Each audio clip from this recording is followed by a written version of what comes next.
Atlantis did not fall without a warning. Before the oceans swallowed the greatest civilization on Earth, one figure stood above them all, Thoth, the keeper of forbidden knowledge, the one who understood the cycles of destruction. According to ancient legend, he warned them. He told them their power had grown too dangerous, their technology too advanced, their arrogance too great, but they didn't listen. So what exactly did Thoth see coming? Was it a natural disaster, a war between advanced factions, or something far more terrifying? And here's the bigger question. Was that warning only meant for Atlantis, or is it meant for us today? Tonight, we uncover what Thoth warned about before Atlantis fell, and why his message might be more relevant now than ever before. At the height of its glory, Atlantis was unlike any civilization the world had ever seen. Imagine towers of crystal and marble rising into the sky, glowing with inner light. Streets paved with polished stone hummed with energy flowing beneath them, conduits that carried power across the city like veins of lightning. Ships with golden sails cut across the seas, spreading Atlantean influence to distant lands. This was not a primitive society. Atlantis had mastered forces that modern science still struggles to explain. They bent energy, manipulated the elements, and tapped into cosmic alignments that gave them power beyond imagination. Their scholars spoke of frequencies and vibrations. Their engineers built machines that could heal, transform, and even alter the weather. But with power came pride. The Atlanteans believed themselves eternal, chosen by the gods to rule the earth. Their council chambers echoed with debates not about whether they should expand, but how quickly they could dominate the world. Thoth watched all of this with unease. He was not merely a priest or a scholar. He was a keeper of cycles, a guardian of truths that stretched beyond time. He had seen civilizations rise and fall before. He understood that every peak carried within it the seed of collapse, and in Atlantis he saw those seeds sprouting. The people had grown obsessed with control. The crystals that once healed were now being tested for weapons. The conduits that once illuminated the city were being overloaded to push the boundaries of energy itself. Thoth warned them, the higher you climb, the greater the fall. The power you wield is not yours to own. It belongs to the earth, and the earth will reclaim it. But his words were drowned out by ambition. Atlantis stood at the peak of its power and believed it would never descend. And hey, if you love mythology and history from all cultures and forbidden ancient stories, subscribe, because this channel reveals the secrets behind every myth. And let me know from where you're watching. I want to see how far these legends travel. Beneath the glittering towers of Atlantis, a secret lay hidden, known only to the highest initiates. Not a treasure of gold, but something far more powerful, an energy source deep within the earth, pulsing like the heartbeat of the planet itself. This force was the very essence of Atlantis. The Atlanteans called it the living fire. To them, it was real, tangible, and terrifyingly potent. This energy wasn't from wind or stars. It came from the Earth's core, a resonance that could bend reality. At first, it was used with reverence. Priests and guardians tapped into it for healing. Aligning the body with cosmic rhythms, the living fire restored crops, mended wounds, and stabilized weather. It was seen as a gift from the gods, a sacred force to be respected and cherished. But as Atlantis grew in power, curiosity turned into obsession. Scholars pushed its limits. They discovered it could amplify thought, magnify intention, and even alter matter itself. Machines were built to channel it, crystals carved to store it, conduits spread it across the city. The results were astonishing. Towers glowed brighter, ships sailed faster, the capital hummed with power. The people believed they had unlocked eternity, no longer fearing famine, disease, or storms. With the living fire, they felt invincible, their dominion over nature absolute. Yet Thoth saw the danger. He warned that the energy was not theirs to command. It was the earth's essence, a force balancing creation and destruction. To extract it recklessly was to disturb harmony. This fire, he said, is alive. If you enslave it, it will rise against you.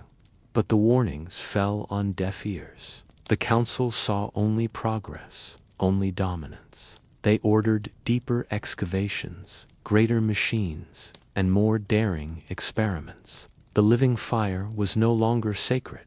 It was merely fuel for their ambition. And so, beneath the shining surface of Atlantis, the seeds of collapse grew stronger. The hidden energy source, once a gift, was becoming a weapon against them. The earth trembled, crystals pulsed erratically, and the delicate balance began to shift. The Atlanteans believed they had discovered the key to immortality. In truth, they had uncovered the fuse of their own destruction. The discovery of the living fire changed Atlantis forever. Reverence quickly transformed into hunger for control. The council now spoke of control over nature, seas, and the very fabric of reality, abandoning balance. Atlanteans believed they unlocked the ultimate key, a force to bend the world to their will. This belief bred obsession. Machines were built not for healing, but for domination. Towers channeled the living fire into weapons. These weapons unleashed storms and earthquakes. Scholars manipulated stars, harnessing celestial alignments for power. The city became a laboratory, every street humming with experiments pushing boundaries of what was possible. People changed. Farmers demanded crystals to force crops. Healers abandoned natural remedies for machines. Even weather was controlled. Storms redirected, rains summoned, winds commanded. Atlantis bent nature to its will. Thoth watched with growing dread, seeing arrogance spread like a sickness. They only asked if they could, not if they should. Control, he warned, is an illusion. The more you grasp it, the more it slips away. His voice was drowned out. The council divided. Some sought immortality through control. Others whispered of dangerous, unnatural experiments. But the majority sided with power, seeing no limits, only conquest. Obsession seeped into every corner. Children were taught to command the earth, not respect it. Soldiers wielded energy as weapons. Priests, once guardians of the sacred fire, were pressured to reveal its secrets, abandoning their vows. Atlantis was no longer in harmony, but intoxicated by control. The living fire pulsed erratically. Beneath its shimmering towers, the erratic pulse warned that the balance had already begun to break. This obsession with control was not progress. It was the first fatal step toward collapse. The obsession with control had already twisted Atlantis's destiny, but it was in the laboratories hidden beneath the capital that the true danger began. Here, away from the eyes of the common people, the elite scholars and engineers crossed a line that even the priests dared not imagine. They called them the forbidden experiments. At first, they were subtle attempts to merge the living fire with human consciousness. Scholars believed that if they could channel the energy directly into the mind, they could create beings of pure thought, capable of bending reality with a single command. Volunteers were chosen, crystals placed against their temples. The results were catastrophic. Some subjects collapsed instantly, their bodies burned from within. Others survived, but their minds fractured, speaking in voices that were not their own, whispering of shadows and storms yet to come. But the failures did not stop the council. Instead, they pushed further. Machines were built to amplify the living fire, to force it into weapons that could level mountains or summon lightning storms at will. The experiments grew darker, more reckless. Animals were fused with energy, twisted into monstrous forms that terrified even their creators. The line between science and sorcery blurred, and Atlantis began to resemble not a city of light, but a crucible of chaos. Thoth stood against it. He warned that the experiments were tearing holes in the fabric of the world, that the living fire was not meant to be manipulated in such ways. "You are not creating," he said. "You are unraveling." But his words were dismissed as fear, as weakness. The council believed they were on the verge of transcending mortality itself. The priests whispered of omens. Strange lights appeared in the sky. Storms gathered without warning, and the earth trembled beneath the laboratories. Citizens began to notice the changes to crops that grew unnaturally fast but rotted overnight, animals that behaved violently, and a hum in the air that made sleep impossible. Atlantis was changing, and not for the better. The forbidden experiments were no longer hidden. Their effects rippled across the city, warping the balance of nature. Yet the council pressed on, convinced that they were unlocking the secrets of the gods. In truth, they were unlocking the gates of destruction. The experiments had crossed a threshold. Atlantis was no longer simply harnessing energy. It was defying the laws of existence. And the earth, patient but unforgiving, was beginning to respond. The forbidden experiments had pushed Atlantis to the brink, but the true fracture came not from the earth, it came from within. The city was divided, not by geography, but by ideology. On one side stood the elite, who believed the living fire was theirs to command. On the other stood the guardians, sworn to protect balance, who followed Thoth's warnings and sought restraint. The elite saw themselves as gods in the making. They had tasted the power of experiments, glimpsed bending reality, and refused to turn back. To them, guardians were obstacles, relics clinging to fear. Atlantis must ascend, they declared. We will not be chained by superstition. But the guardians knew the cost. They had seen subjects broken, animals twisted, skies darkened by unnatural storms.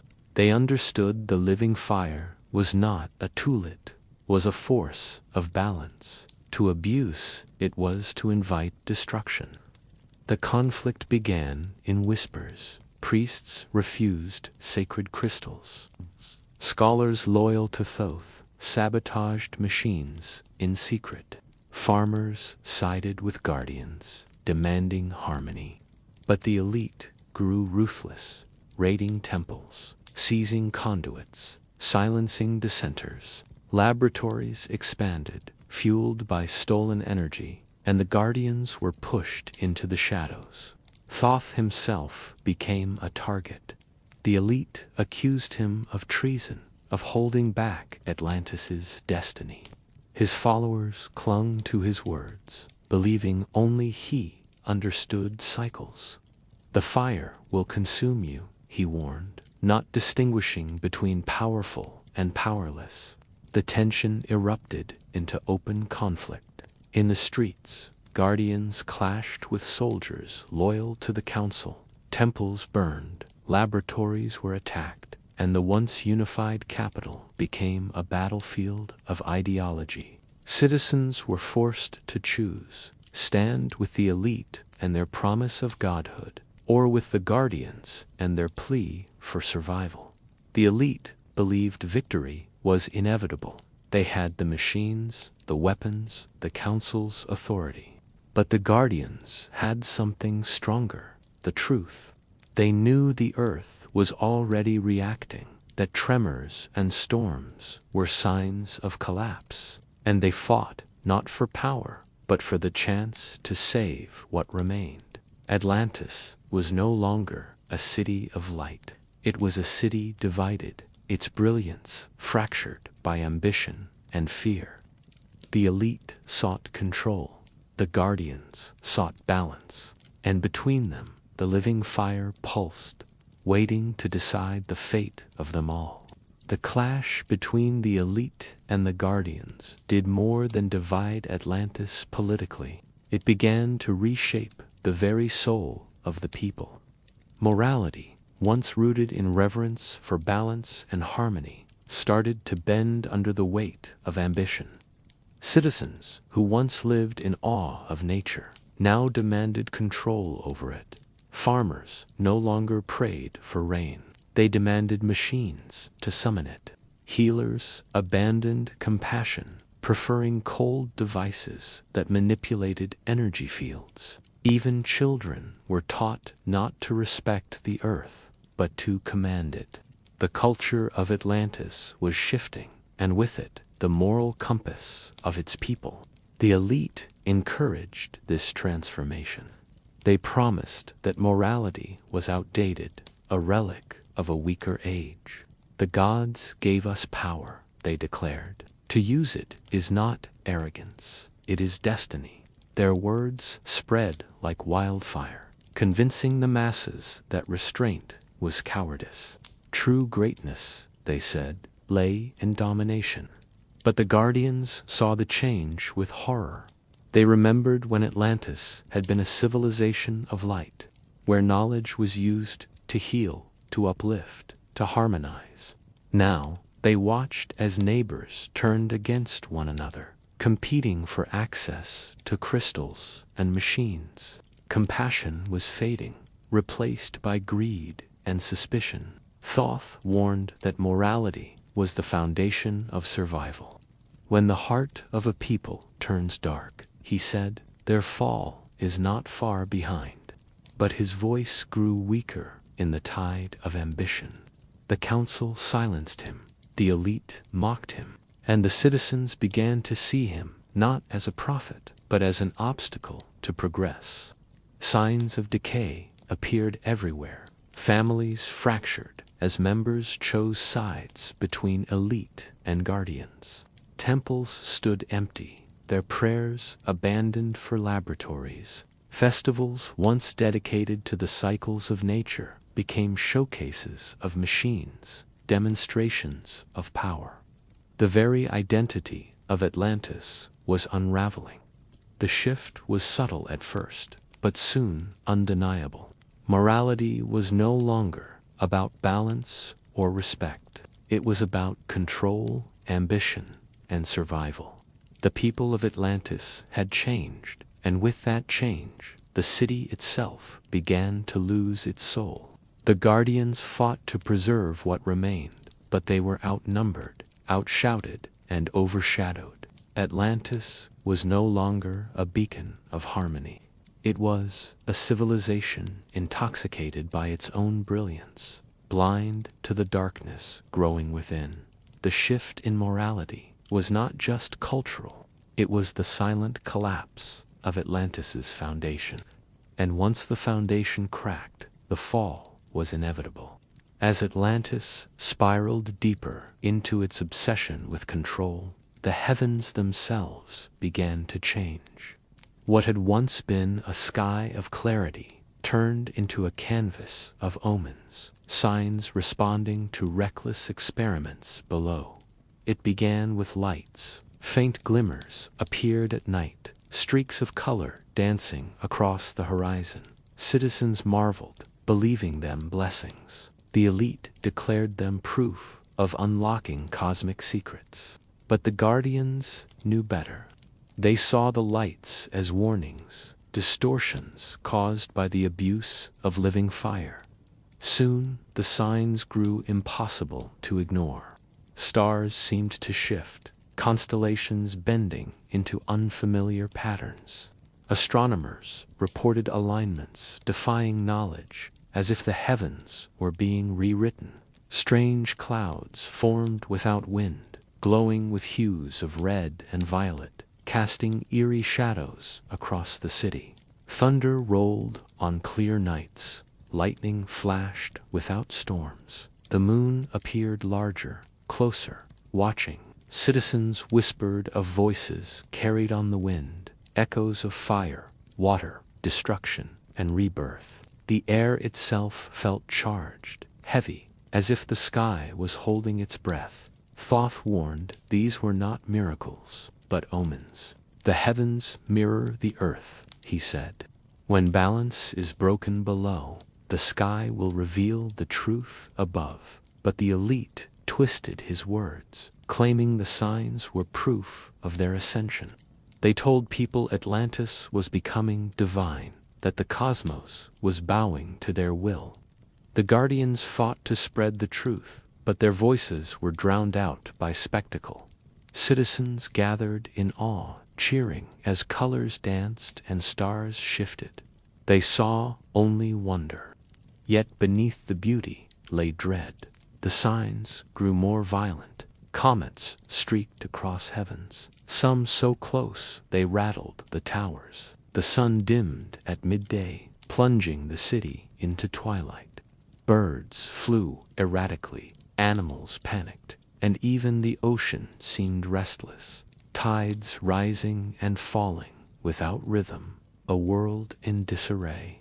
The sky was no longer a canvas of harmony. It was a warning, painted in fire and shadow.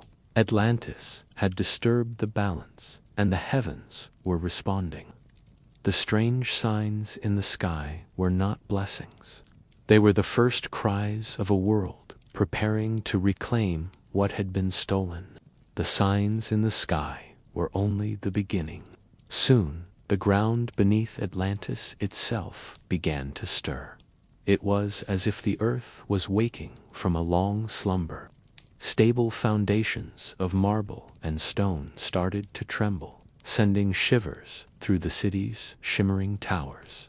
At first, the tremors were subtle, a faint vibration beneath the streets, a ripple across the canals. Citizens dismissed them as coincidence. The elite claimed they were harmless side effects of progress, but the guardians knew better.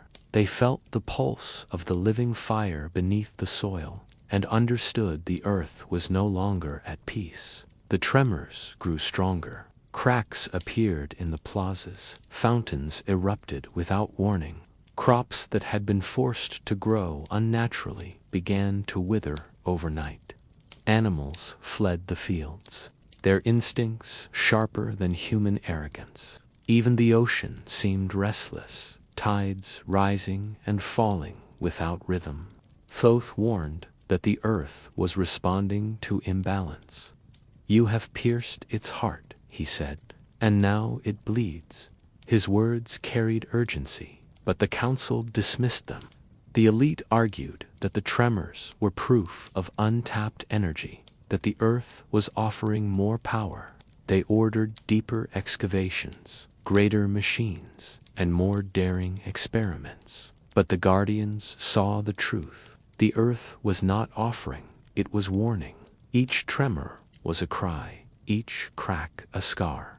The balance had been broken, and the planet was beginning to fight back. Citizens began to whisper in fear.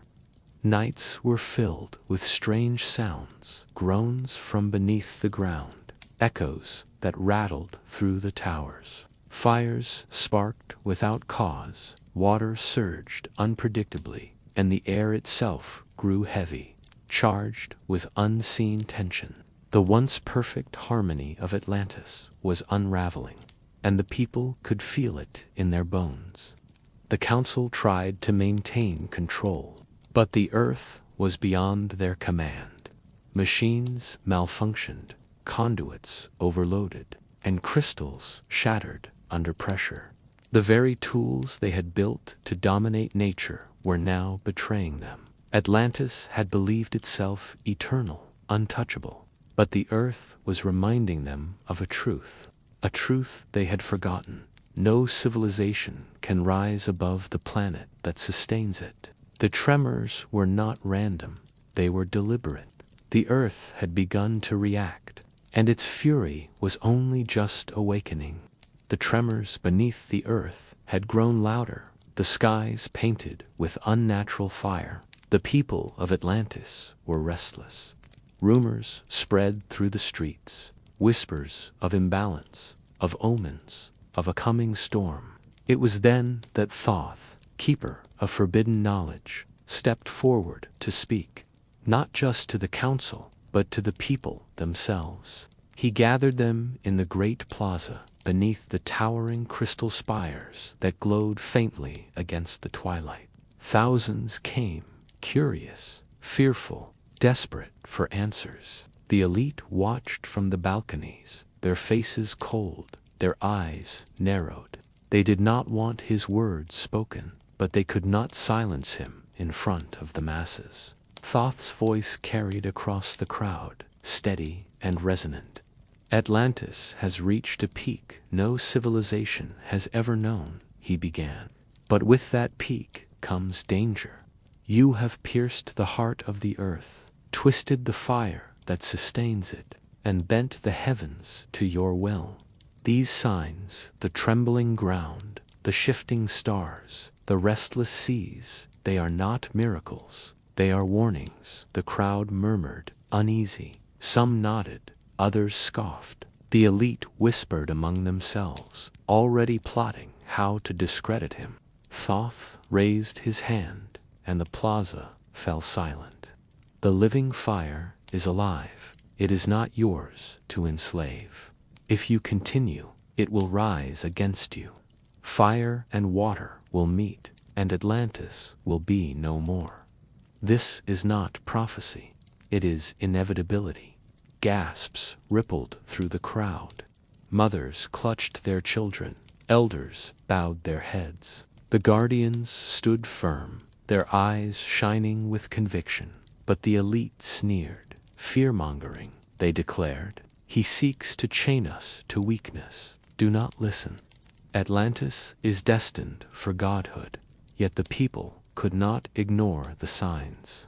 Even as Thoth spoke, the ground beneath the plaza trembled, a low rumble that silenced the council's mockery.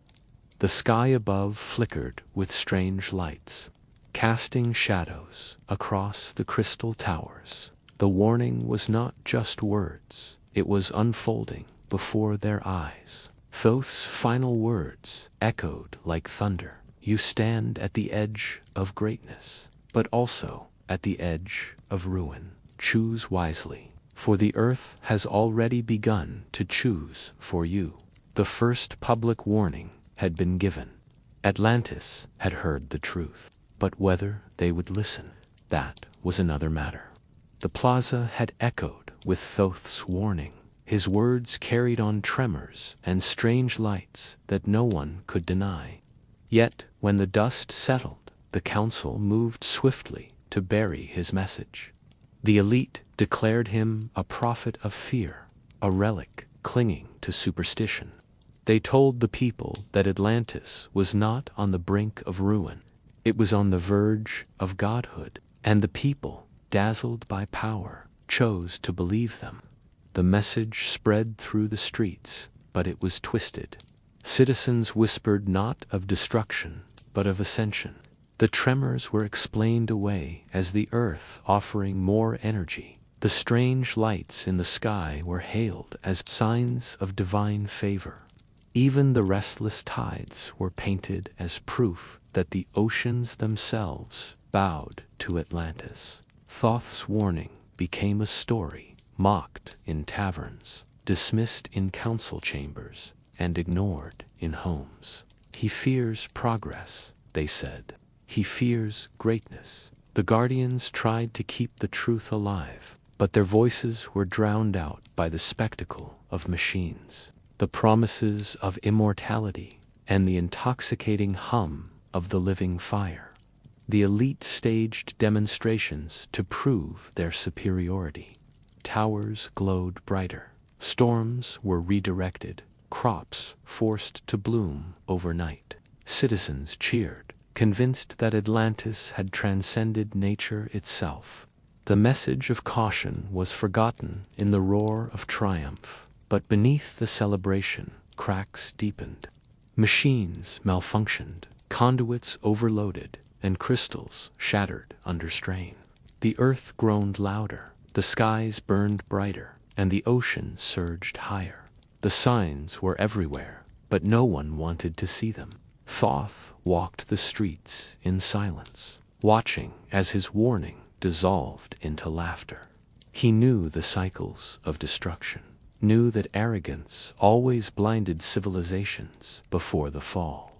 They will not listen, he whispered to the Guardians. And so they will learn. The message had been given. The people had heard it, but they chose to dismiss it, to bury it beneath ambition and pride. And in that choice, Atlantis sealed its fate. The message had been dismissed, the warnings ignored. Yet Thoth did not remain silent. He carried within him a vision, a prophecy that had haunted him since the first tremors shook the earth. It was not a dream, nor a metaphor. It was a glimpse of what was to come, the destruction of Atlantis through fire and water. He spoke of it in hushed tones to the Guardians, his voice heavy with certainty. The living fire will rise uncontrolled. It will burst from the earth, consuming all that feeds upon it. And when the fire meets the ocean, the waters will surge, swallowing the land. Atlantis will burn, and Atlantis will drown. The prophecy was terrifying in its simplicity. Fire and water, the two forces that had sustained Atlantis, would become its executioners. The very elements they had sought to dominate would unite against them. The Guardians listened with dread, but the elite mocked him openly. Fire and water, they sneered. We command both. We summon storms. We redirect lightning. We bend the seas to our will. Nothing can rise against us. Their arrogance blinded them to the truth. The earth was not theirs to command, and the ocean was not theirs to tame. Signs of the prophecy began to manifest. The ground split open, releasing bursts of molten fire that scorched the fields. The ocean surged higher, flooding harbors and swallowing ships. Citizens whispered of visions, dreams of waves towering over the city, of flames devouring towers, of shadows rising from the sea. Thoth stood before the council one final time, his eyes burning with urgency. You believe yourselves eternal, but you are children playing with forces beyond your grasp. Fire and water will not obey you. They will destroy you. Atlantis will fall, and your arrogance will be the cause. The council laughed, dismissing him as a prophet of doom. But outside their chambers, the people began to fear. They saw the cracks in the earth, the restless tides, the skies painted red. The prophecy was no longer a distant warning. It was unfolding before their eyes. The Guardians prepared in secret, gathering knowledge, preserving records, and seeking ways to escape. They knew the prophecy was not a possibility. It was a certainty. Fire and water were coming, and when they met, Atlantis would cease to exist.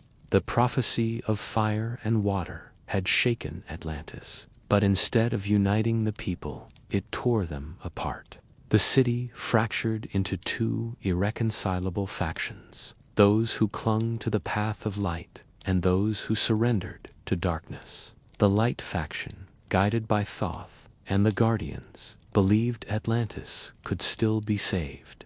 They sought balance, restraint, and a return to harmony with the living fire.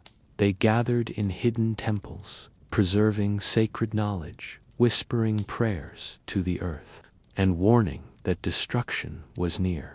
Their strength lay not in machines, but in wisdom, in the understanding that survival depended on humility.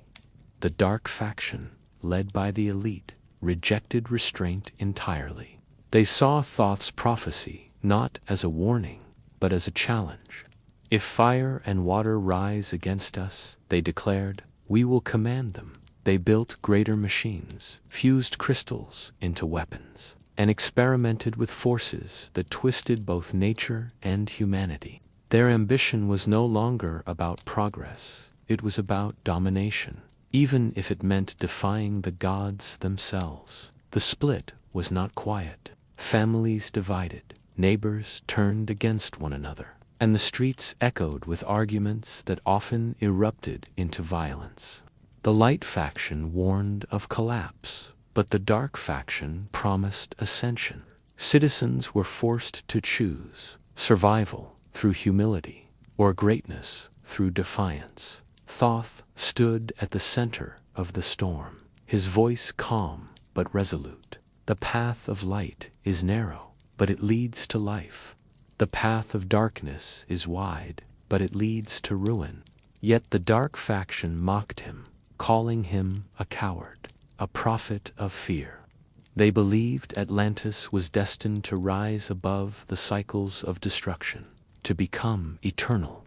The Guardians fought to protect the temples, but the elite raided them, seizing crystals and silencing priests. The Light faction preserved records in secret, hiding scrolls and tablets that spoke of the prophecy. Meanwhile, the Dark faction expanded the laboratories, pushing experiments into realms that blurred the line between science and sorcery. Atlantis was no longer one civilization. It was two, one clinging to balance, the other consumed by ambition. The split between light and dark was not just ideological, it was spiritual, cultural, and existential. And as the factions grew further apart, the earth trembled louder, the skies burned brighter, and the ocean surged higher. The prophecy was unfolding, and Atlantis was racing toward the moment when fire and water would meet. The city of Atlantis trembled, both from the earth beneath and the divisions within. The prophecy of fire and water had spread through the streets, whispered in temples, debated in homes. The factions of light and dark had grown irreconcilable. The council was forced to convene one last time, a meeting that would decide the fate of the greatest civilization on Earth. The chamber was vast, its walls lined with glowing crystals that pulsed faintly, echoing the tension. The elite entered with pride, their robes shimmering, their faces carved with arrogance. The Guardians arrived in silence, their eyes heavy with the weight of truth, and at the center stood Thoth, calm yet resolute, the keeper of cycles who had warned them all. The meeting began with defiance. The elite declared Atlantis was on the verge of ascension. The tremors and storms were proof of untapped power. We will not retreat, they said. We will command the fire, we will tame the water, and we will rise above the gods themselves. Their voices thundered, filling the chamber with ambition. The Guardians countered with urgency. They spoke of the cracks in the earth, the restless tides, the unnatural skies. They warned that the experiments had gone too far, the living fire unstable. The prophecy was unfolding. If we continue, they pleaded, Atlantis will fall. We must stop. We must restore balance, or all will be lost. The chamber erupted in chaos. Voices clashed, accusations flew, and the crystal walls trembled. Some counselors sided with the elite, intoxicated by promises of godhood. Others sided with the Guardians, desperate to preserve what remained. The divide was absolute. Thoth raised his voice above the storm.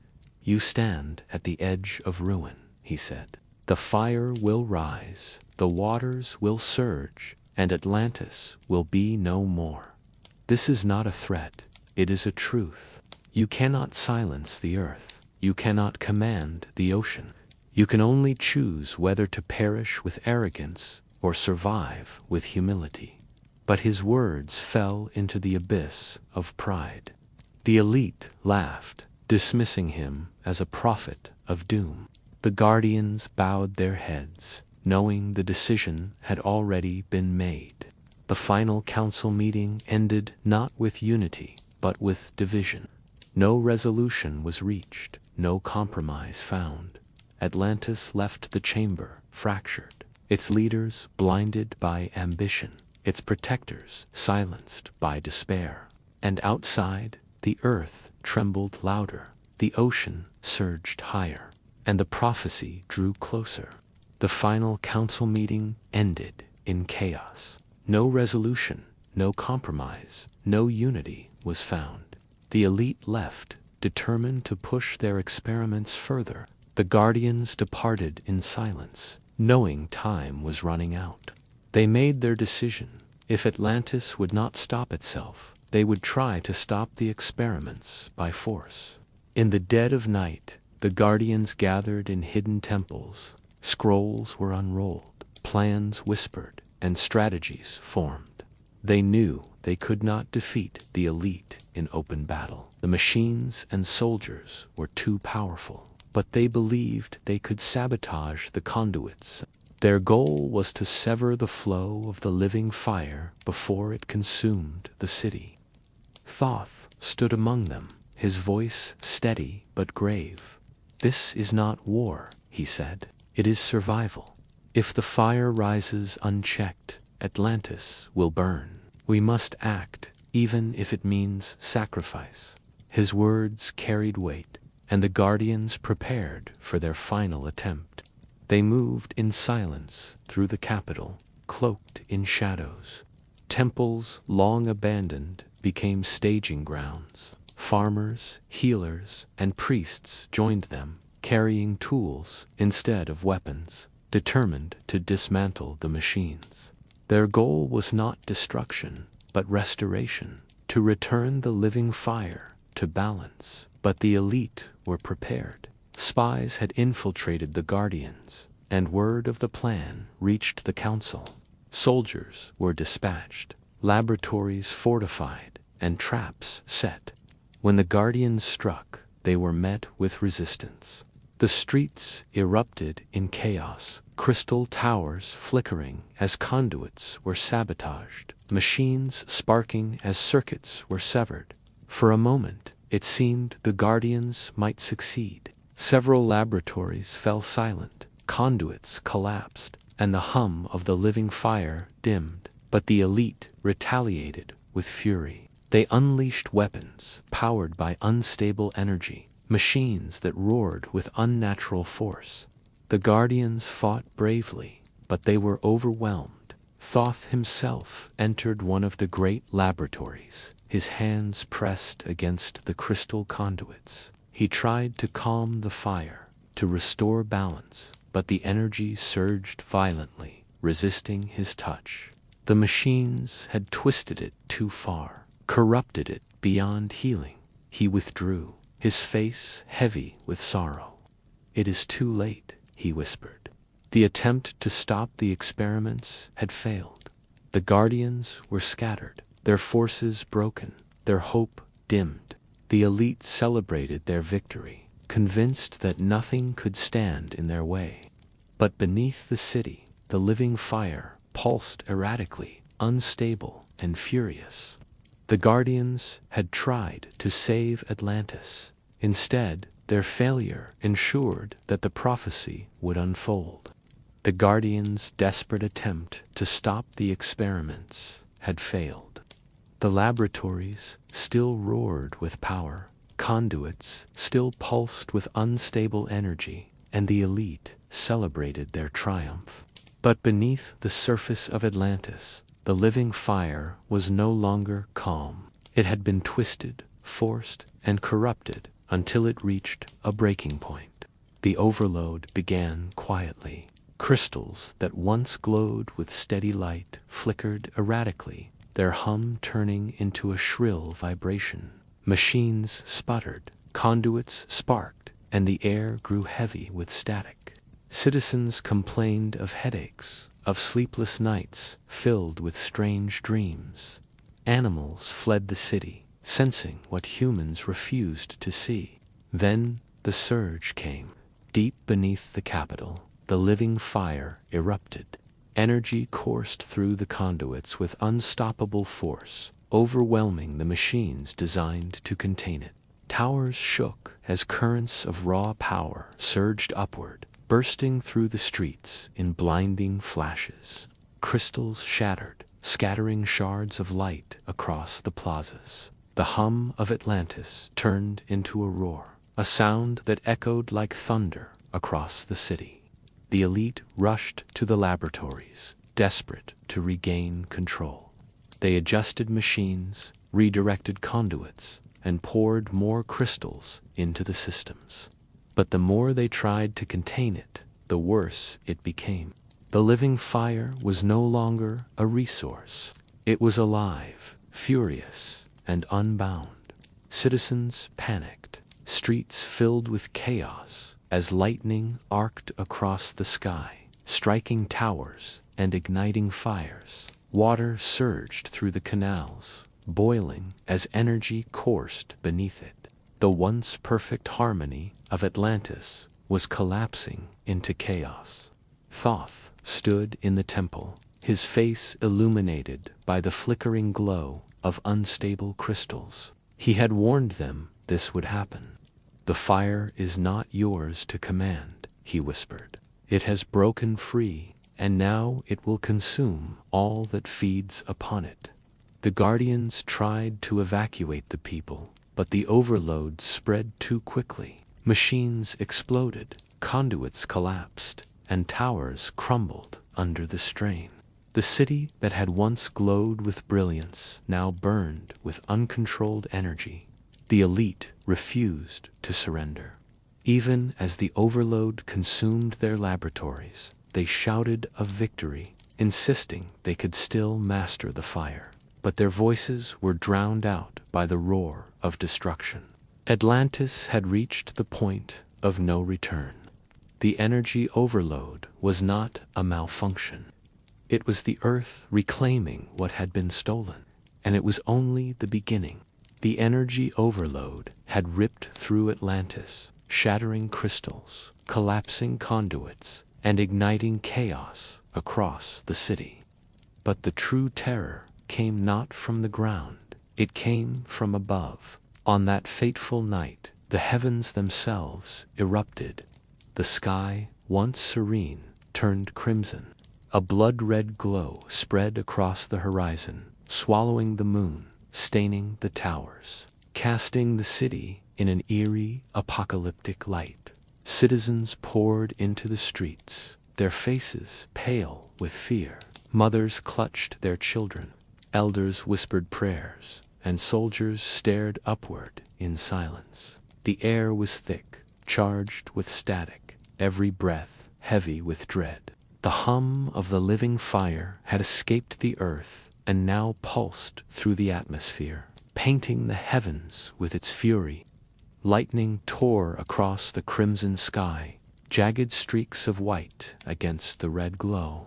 Thunder rolled endlessly, shaking the towers, rattling the streets, echoing like an angry god. Birds fell from the sky, disoriented, their wings scorched by unseen currents. The ocean surged violently, waves crashing against the harbors, as if trying to flee the burning heavens. The elite tried to twist the omen into triumph. "Behold," they shouted, "the sky itself bows to Atlantis. This is proof of our ascension." But their voices trembled, betraying the fear they could not hide. Even they knew the crimson sky was not a blessing. It was a warning. Thoth stood in the temple, his eyes fixed on the heavens. He had seen this vision before, in prophecy, in dreams. "The fire has risen," he whispered. "The balance is broken. The heavens cry out, and the earth will answer." His words carried across the guardians, who bowed their heads in sorrow.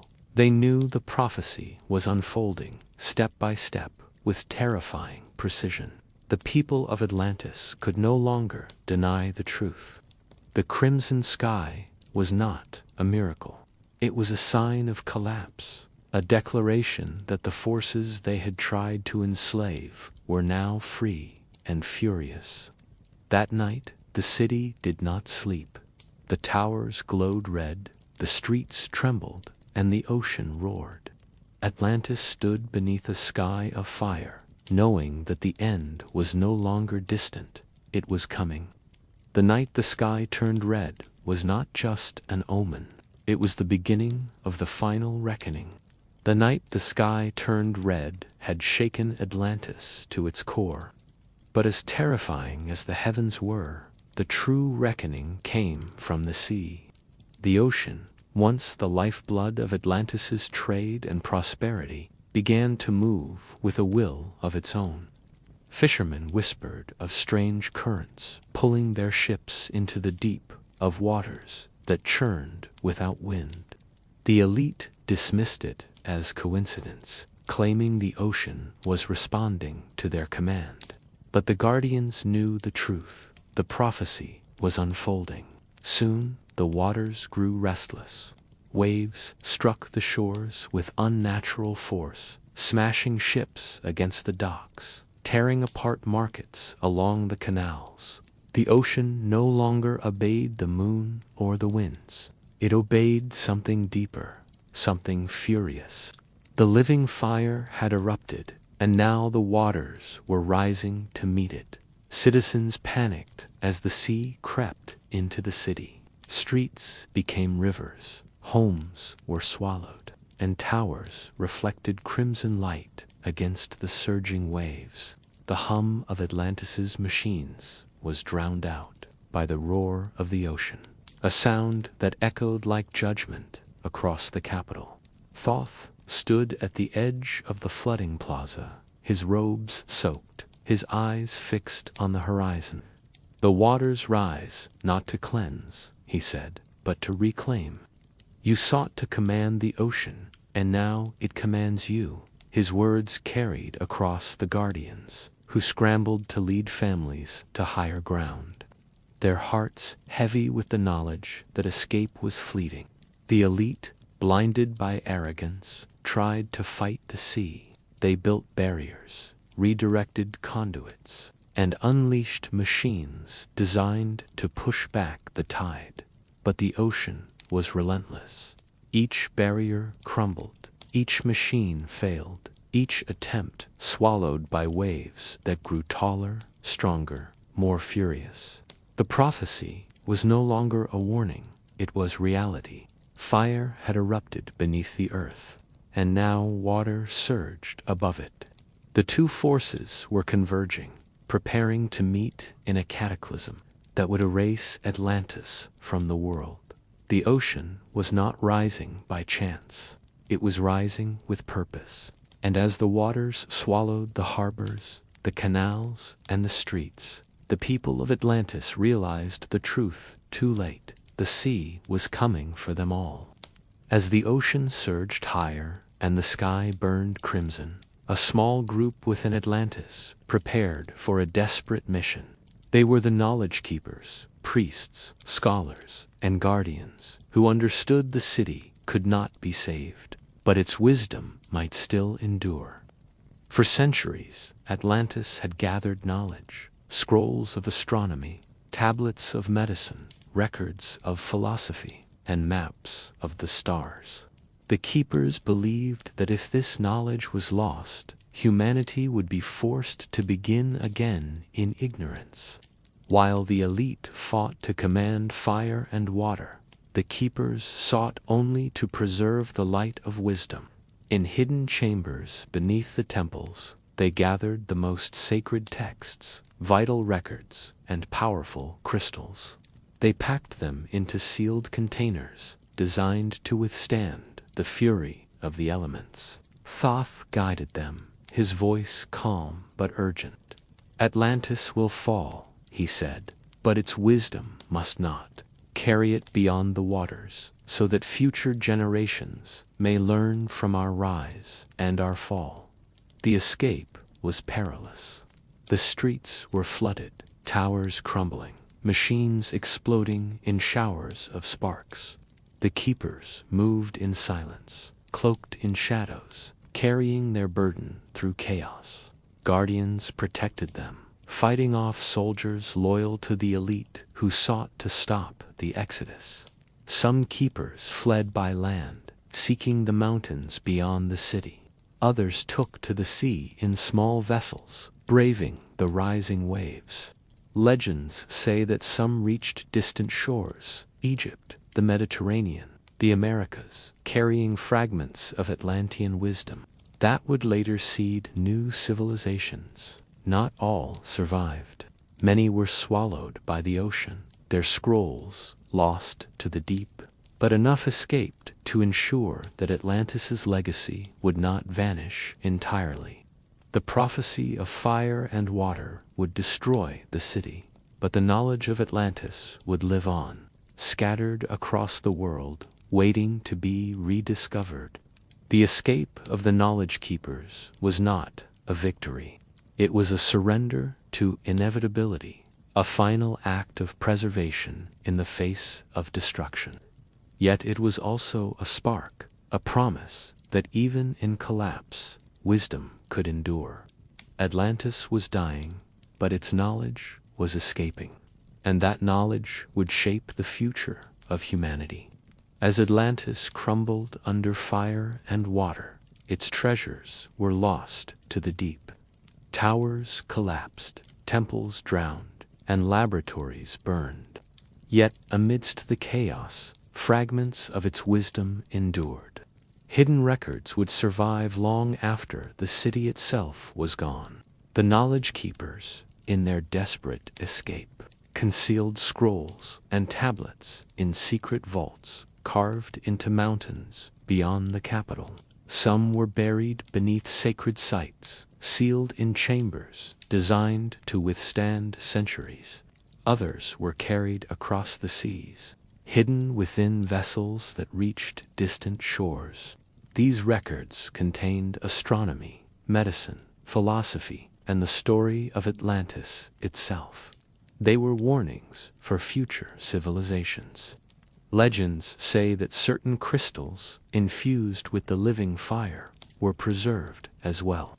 Unlike the unstable conduits that destroyed the city, these crystals were pure, holding within them echoes of Atlantean wisdom. They were hidden in temples, buried beneath sand, or carried by survivors who became wanderers across the world. Not all records were physical. Some were etched into memory, passed down through oral traditions. Survivors told stories of the rise and fall of Atlantis, of the arrogance that led to destruction, and of the prophecy fulfilled. These tales, though altered by time, became myths in distant lands, echoes of a truth too great to forget. The elites, machines, and weapons were lost, swallowed by the ocean. But the guardians ensured that knowledge of balance, of harmony, of cycles survived. They believed that one day humanity would rediscover these fragments and learn from Atlantis's mistakes. The hidden records that survived were not merely relics, they were seeds, seeds of wisdom scattered across the earth, waiting to grow in new civilizations. Egypt, Greece, the Americas, and beyond would one day inherit fragments of Atlantean thought, shaping the course of human history. Atlantis itself was gone, but its wisdom lived on. And in those hidden records lay both a warning and a promise, that greatness without humility leads to ruin, but knowledge preserved can guide the future. Atlantis fell, consumed by fire, and drowned by water. But its story did not vanish entirely. Through hidden records, scattered survivors, and myths echoing across civilizations, the warning of Atlantis endured. That warning is simple, yet timeless. Greatness without humility leads to ruin. The elite believed they could command nature, bending earth and sky to their will, rising above the gods themselves. But their arrogance blinded them to the truth that balance is not optional, it is essential. Today, the lesson of Atlantis still applies. Humanity continues to reach for power, harnessing forces greater than itself. Energy, technology, even the climate. Progress is not the enemy, but when ambition ignores balance, destruction follows. The tremors of Atlantis echo in our own world. Rising seas, burning skies, fractured societies. The prophecy of fire and water was not just for them. It is for us. The guardians preserved wisdom so that future generations might learn. Their message was not to fear knowledge, but to respect it, to use it with care, with humility, with balance. Atlantis fell because it forgot this truth. If we forget it too, history may repeat itself. The story of Atlantis is not only a tale of the past, it is a mirror held up to the present. A reminder that civilizations rise and fall, not by chance, but by choice. The warning still applies today, and whether we heed it will decide our fate.